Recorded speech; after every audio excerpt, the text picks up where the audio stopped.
Hi everybody, my name is Kameron, and today we are still in our house, but we're not inside, we're outside, and that is a tent we set up because we have a Boy Scout camp, but there's a virus going on, or the cough, and that's why we are out here. So I have a tent buddy, his name is Kenneth. Say hello. Hello. Tent buddy, say hello. Whatever, he's in there. Probably sleeping, I don't know. But yeah, find a way to get outdoors but away from people. 6 feet. Okay, so just find a way to get outdoors, get some air, and because when we're indoors we spend a lot of time on electronics. Well, not Hello. Okay, now he says hello.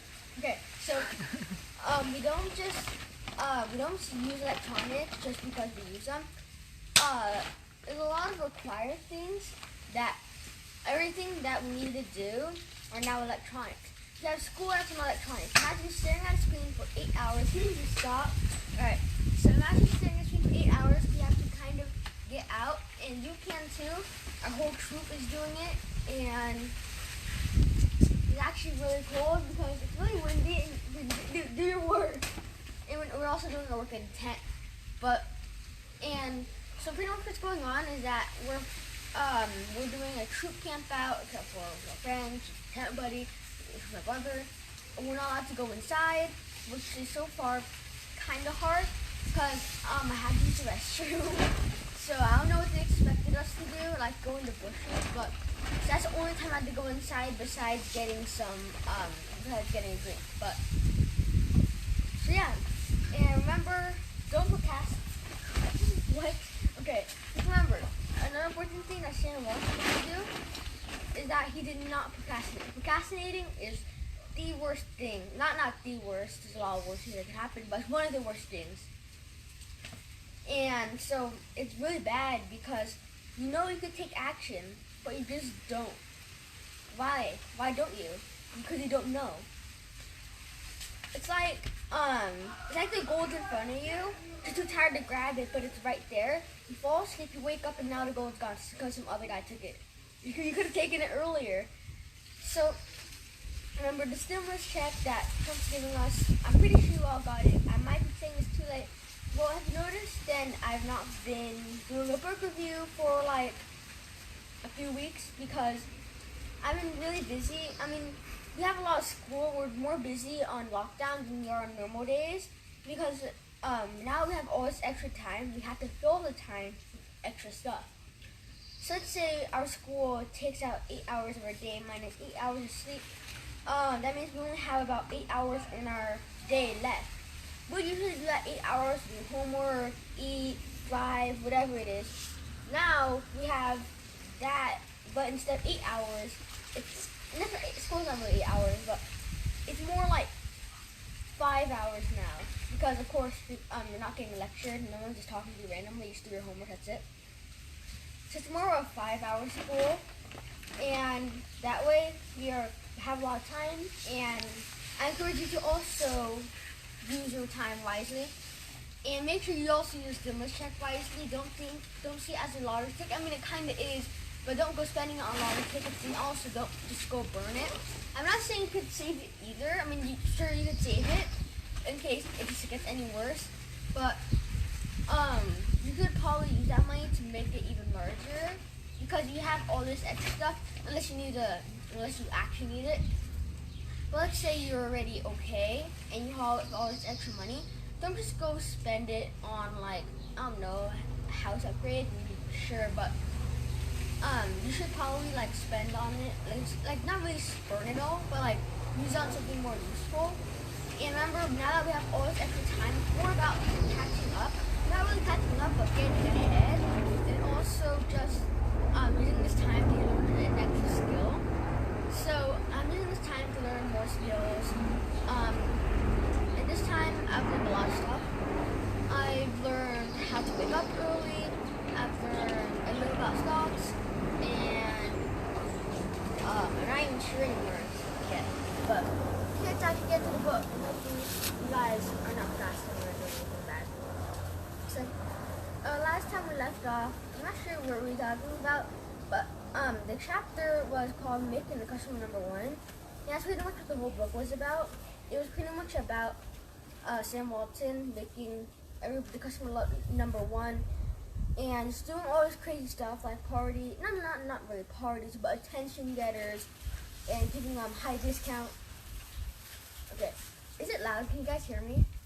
But all right. So we have. I might want to talk a little louder. Actually, I think I'm already 6 feet away. I can get a little closer. I think social people did too. If he could grab me, then I'm too close to him. So, okay. Alright. This time we're gonna move on to pretty much about how they were able to meet up to the customer demand. So there was like a high demand in small places, because usually businesses, for some reason, they feel like, I mean, it's kind of true, like people feel like the bigger the target, the better. So when you think of going into a business, you think you go to where there's a lot of people, right? But that means there's going to be competition. And this is when Walmart didn't have too much competition. They only have the competition like down the street, and that's pretty much it. Or like 1 or 2 miles away. But if you go to like a bigger city, you have a store here, everywhere. But Sam Walton got into more like the small town thing that was able to allow Walmart to grow bigger, because it's kind of like the fish in the ocean, in a pond. First, you need to go to a pond so that you could beat up all the smaller fish, and then you could whatever, I don't know what it is. Y'all small fish, whatever it is. You could beat up all the smaller. Oh, that sounds so wrong though. Whatever. You beat up all the smaller fish, and now you become bigger.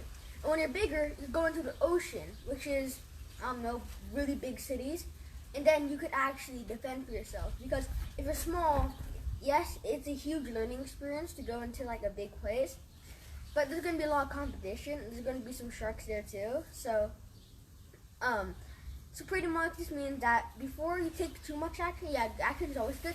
Make sure you know what you're doing. Smart action is perfect. You don't need to learn from your mistakes. You can learn from other people's mistakes. So, whatever, it's just always a learning experience. Because usually, you don't, even though you know this is wrong, until you've actually experienced it yourself, then you don't really care. Because by using burglars, they hear that like their friend got arrested and all that. They don't care, it's not them. And then when they get arrested and they get released, they totally change. Because they learn from their own mistakes, not from other people.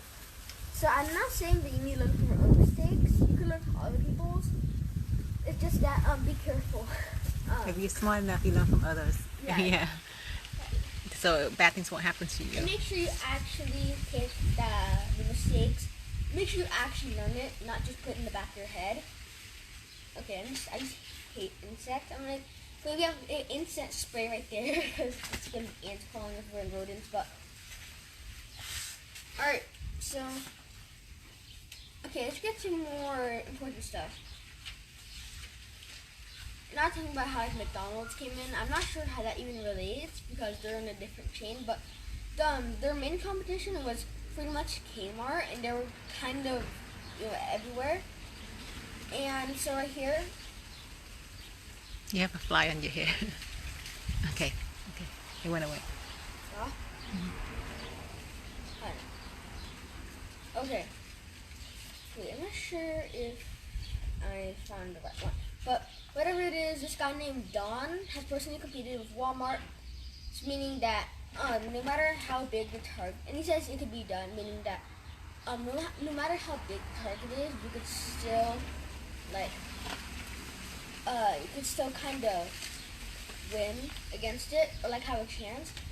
So, okay, it's just really disturbing, but so pretty much at one point they were kind of like a flea attacking an elephant. And let's say the flea was Walmart, because at the time they were big, they were doing okay, so pretty much like dumped the book.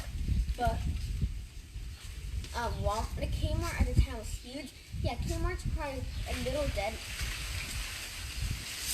Okay, Kmart might be a little dead now, but at the time they were really big.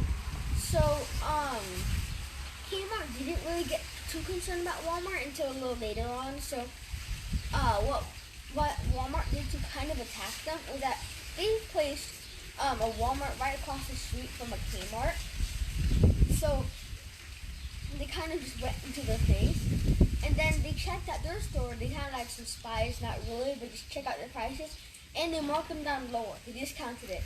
So would you rather go to some packed store or some little store across the street that is like 50%, no, like 30% cheaper? Of course, it was a cheaper one, and then they started, then it kind of became like a copy war, where they kept on copying each other. So, alright. So, okay. But it said that you might have to pay some prices for your success. But it said that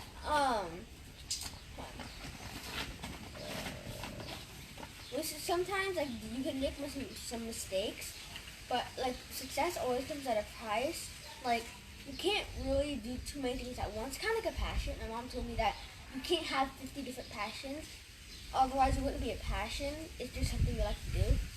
So like if you want to become a doctor, but you also like TV, games, cooking, gardening, building, and I don't know, design, technology, whatever it is, then you can't do all at once. You need to kind of focus it. You want to get like a funnel.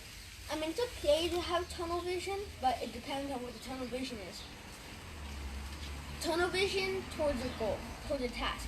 I mean, nobody could distract you. But if you're tunnel visioning on getting distracted, meaning you're pointing at something you shouldn't be doing, and no one could drag you off in that bad. It's okay to have a open and fixed mindset. It depends on which.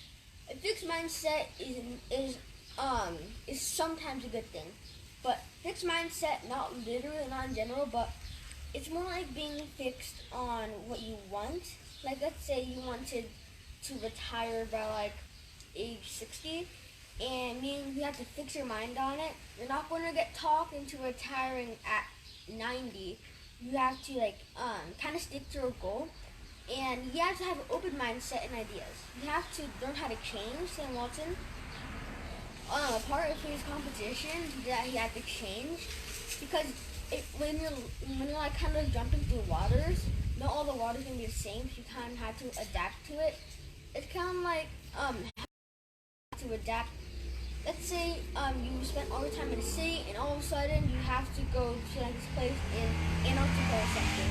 You have to adapt to the cold. You have to get more used to it. The crisis right now. Like right now, the crisis. Oh yeah, same thing. Like right now, you have to adapt to this crisis. So just like stores and just like this, you have to change. You have to change because if you can't change, then you're going to be that one fish who's going to be out of water. Because when alright, how do you find a good example? Yeah, and I can't even think of it. I already gave you the golden goose idea, but what pretty much means is that okay, let's say you're not willing to change your business. You're not willing to lower down your prices, you're not willing to discount, you're not willing to let your employees have a day off sick, or you're not willing to advertise, or just do anything. So it's just sitting there. Then of course, all these other stores who are offering masks, sanitizer, and all this extra stuff, of course would beat you because you're probably like nobody if you don't do anything about it. So, and then with him, time progresses and you need to adapt. Just look what happened to Toys R Us. Toys R Us was created. It became so popular, like in the beginning, like in the 1950s, I think. That was because that's when the boomers were born. I don't know why, it just sounds so funny, but the boomers, they came in kind of all at once. That's why there's a lot of them.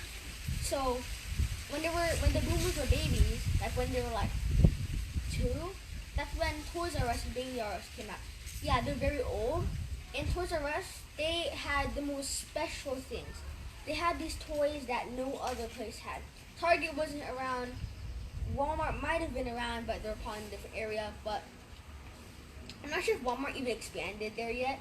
They're probably like both kind of growing. But anyways, Toys R Us is out of business now. But Toys R Us did not adapt. They didn't really change. They did not change their prices. I mean, yes, their expenses are really high, so of course they need to mark it up. So what they could have done is that they need to get like a cheaper retailer, because like $20 for like a toy train that's this big is kind of insane. And you have like this old stuff that's just really overpriced. And then you have the competitors who are they don't, nobody really knows who they are, but they still are doing better than Toys R Us because they're willing to change. So Toys R Us did not change their product and not change the way they didn't really ship. Toys R Us for a reason. What? It's called Toys R Us for a reason.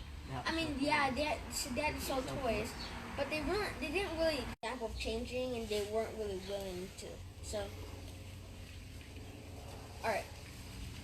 Okay, let's get some other things. They said that for Walmart, the kind of mindset was that they had to get every single well, not really. What they had to get the cheapest vendors out there.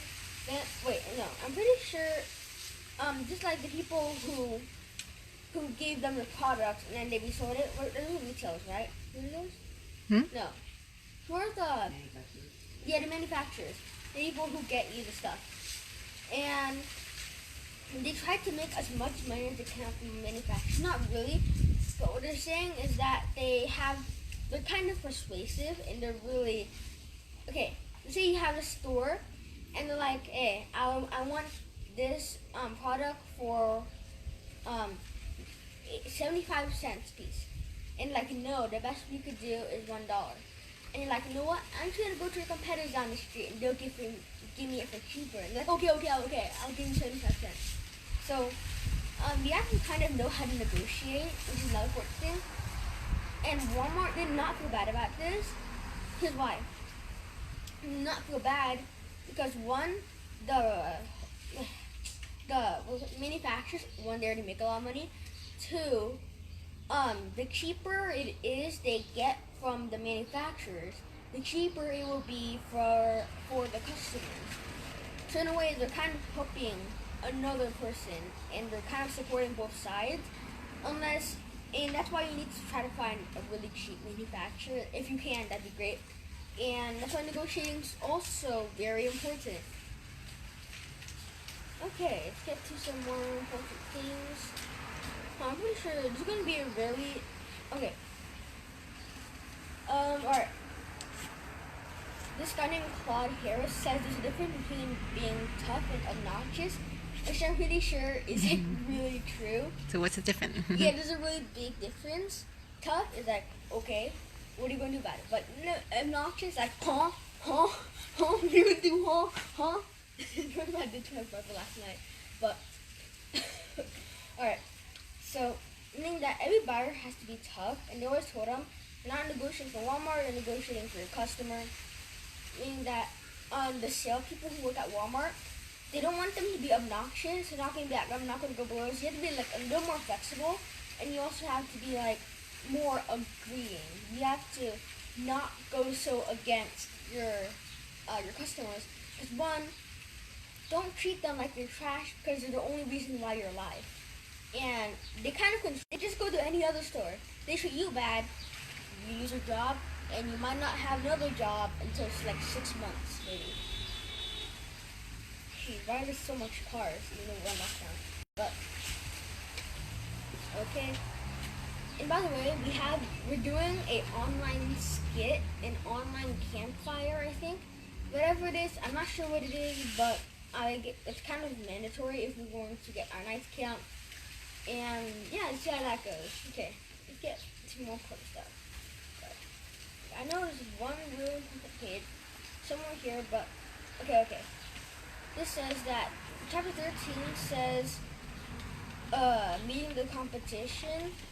It says Sam phoned to tell me he was going to start wholesale club, and was surprised, notorious for looking at what everyone else does and taking the best out of it and making it better. And wholesale club was Sam's Club, which is still a thing today. I mean, I've never actually been to Sam's Club. I've done online shopping there, but I never actually bought anything there because I was just looking around for my fish. But they said that he says I don't know what would happen to Walmart if we had laid low and never set up the competition. Meaning, if you want to get more and better rewards, you need to take more risk, and that risk is the competition. If you dominate your competition, you dominate the customers. You get all the customers. It's kind of like the ocean and the pond. If you dominate the pond, you might get like 5 fish. If you dominate the ocean, you'll have millions of fish. So in a way, if you want to go harder, like if you're going to go into the ocean and you're like a tiny fish, yes, the rewards are really high, but it might be harder for you because there's also going to be some sharks out there. So that's why you kind of have to, Go to small pond. yeah, you need to kind of get out the pond if you're good enough. If you dominate the pond, you have to kind of level up to a lake, and then eventually just, okay, whatever it is, there's more fish in the ocean than there is in a pond or a lake, meaning that if you go to the ocean, there's also going to be some more predators there. So pretty much just means that the only reason, maybe the only reason about why it became successful is because they entered competition into bigger areas. Because look, Walmart are in like the biggest cities now, and they're also in some small cities, but so yeah, they were able to grow so big because of their willingness to get to competition. Okay, and they said now they're just comparing how much they're making. But this is going to be a way bigger chart. I'm sure I'm going to share it before I end the video. I'm going to say this, lead you to the chart, and try to end it off so I could do more camping. But it says that there are 50 plus Walmarts and 11 variety stores. We're doing about $80 million a year in sales, compared to Kmart's 500 stores doing more than $3 billion a year. Kmart isn't doing too good right now, but back then, of course, they're doing a lot better. So, okay, let's get to some better things. Alright, so pretty much what they're doing is that, he said, we sent Phil Green to open store number 52. You can remember is when he stirred up all the fuss with the world's largest tag display and all the other promotions. He cut their prices to the bone, meaning that he made them super low.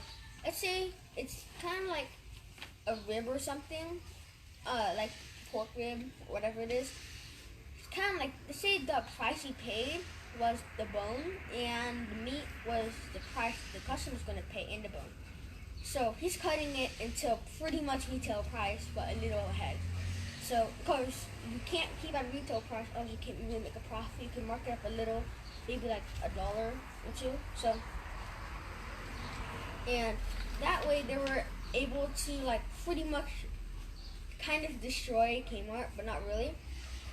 So, they said that they were kind of itching the luck to try against them because, of course, competition. You have to kind of beat them. And it was the same time that their CEO was about to retire, so it was kind of a big plus for them. It's not a good thing their CEO retired. That just means the next CEO might not be as good because they're probably newer and a little less experienced. So Walmart just came in and had to kind of compete and had to change. And if you're not willing to change your price and your competitor is way cheaper than yours, then I don't know.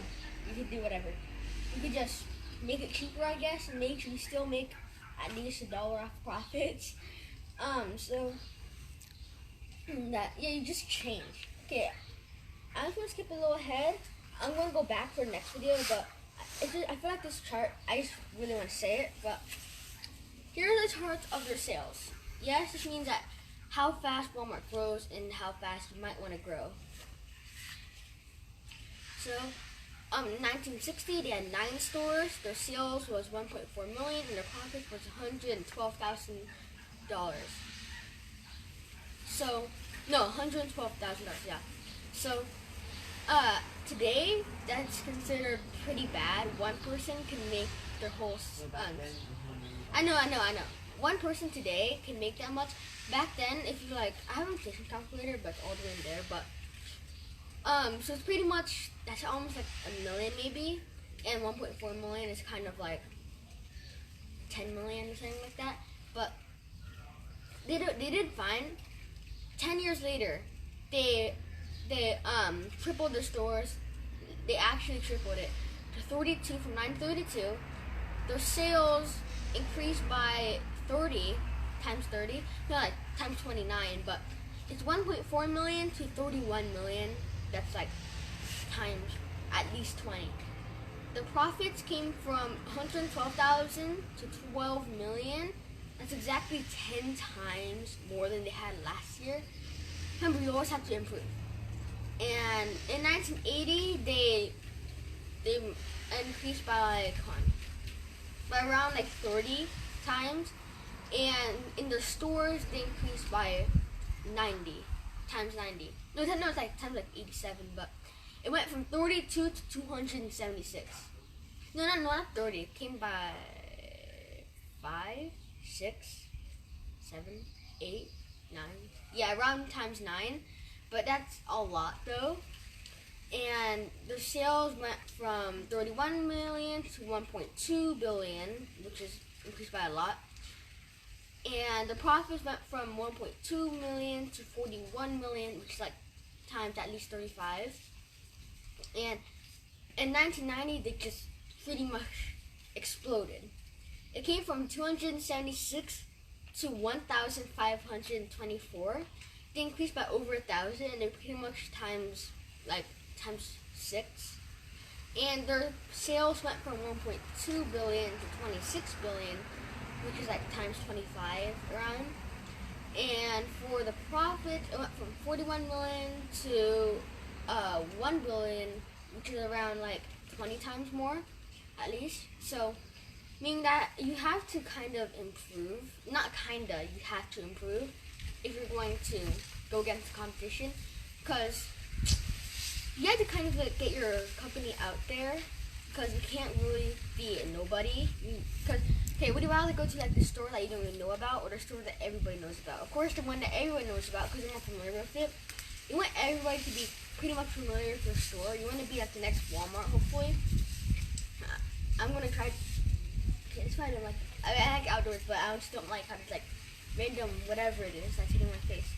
So I'm just. Oh, I just lost that page. I'm pretty sure. Yeah, we ended around the first of this chapter. Yeah. Okay, we went through.